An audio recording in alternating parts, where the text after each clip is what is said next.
আমাদের মন্দিরে আজকে ভোগ খাওয়ানো দুপুরবেলায়, আর পাশেই তো আবার কালী পুজো হয়, সেখানে রাত্রে খাওয়া দাওয়া। তো চলো আমরা এখন ভোগ খেতে চলে এসেছি। তো চলো কি কি রান্না হয়েছে তোমাদের দেখাই। এই যে এখানে রান্না চলছে, ঠাকুরমশাই রান্না করছে, আর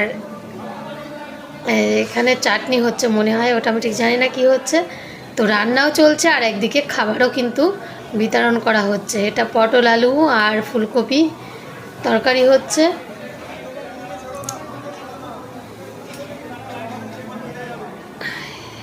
বাবা কত গোলমরিচ দিয়ে দিল দেখো।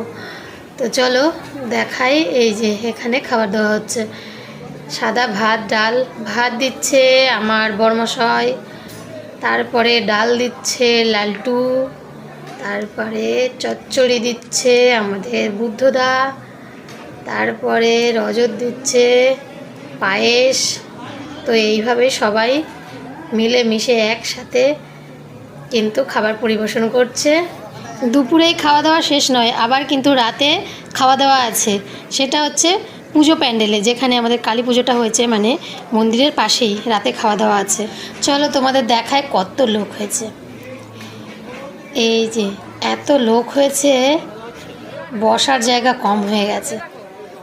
দেখো কত লম্বা লাইন পড়েছে, অনেকেই বসে খাচ্ছে। দেখো কত লোক। চলো আমাকেও লাইন দিতে হবে, লাইন দিয়ে ভোগ নিতে হবে।